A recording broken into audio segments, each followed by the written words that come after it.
অন্তর্বর্তী সরকারের ভূমি এবং বেসামরিক বিমান পরিবহন ও পর্যটন মন্ত্রণালয়ের উপদেষ্টা এএফ হাসান আরিফ মারা গেছেন। ইন্না লিল্লাহি ওয়া ইন্না ইলাইহি রাজিউন। দুপুরে রাজধানীর ধানমন্ডির ল্যাবেড হাসপাতালে চিকিৎসাধীন অবস্থায় তিনি শেষ নিঃশ্বাস ত্যাগ করেন। তাঁর মৃত্যুতে গভীর শোকের ছায়া নেমে এসেছে দেশের রাজনীতি এবং আইন অঙ্গনে। এশার নামাজের পর ধানমন্ডিতে তার প্রথম জানাজার নামাজ।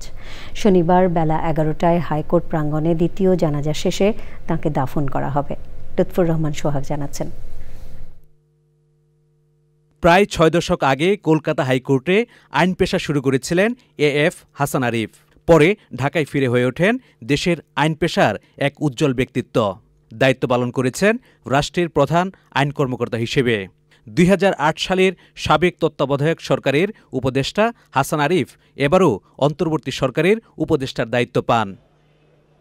এএফ হাসান আরিফের মৃত্যুর খবরে হাসপাতালে ছুটে যান প্রধান উপদেষ্টা। স্যার খুব শকড হয়েছেন।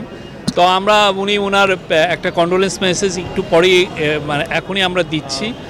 এখন উনি ওনার বিদেহী আত্মার মাগফিরাত চেয়েছেন এবং ওনার ফ্যামিলিকে একটু আগে ওনার ফ্যামিলির সাথে কথা বলেছেন, ফ্যামিলি মেম্বারদের সাথে।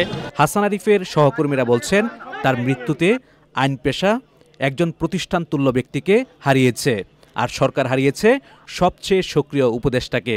আমি মনে করি আইন অঙ্গনে এমন সজ্জন, বিদ্বান, ভদ্র, প্রাজ্ঞ একজন আইনজীবী খুঁজে পাওয়া আসলেই দুষ্কর। একটা হাসান আরিফ স্যারের মৃত্যু মানে হচ্ছে আইনজীবী হিসেবে একজন প্রতিষ্ঠান চলে যাওয়া। আমাদের সবচেয়ে অ্যাক্টিভ, সবচেয়ে উদ্যোগী উপদেষ্টাদের একজন ছিলেন।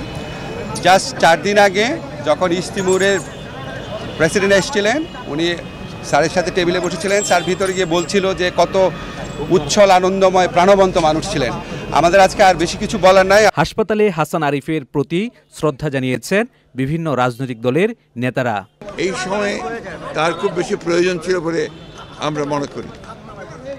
আমি ব্যক্তিগতভাবে আমার একজন বিশিষ্ট শহীদকে হারিয়েছি, আর দেশ হারিয়েছে একজন দেশপ্রেমিক মানুষকে। আমরা তার আত্মার মাগফিরাত কামনা করছি। এএফ হাসান আরিফ 1941 সালের 10 জুলাই ভারতের কলকাতায় জন্মগ্রহণ করেন। লুৎফর রহমান সোহাগ, চ্যানেল আই, ঢাকা।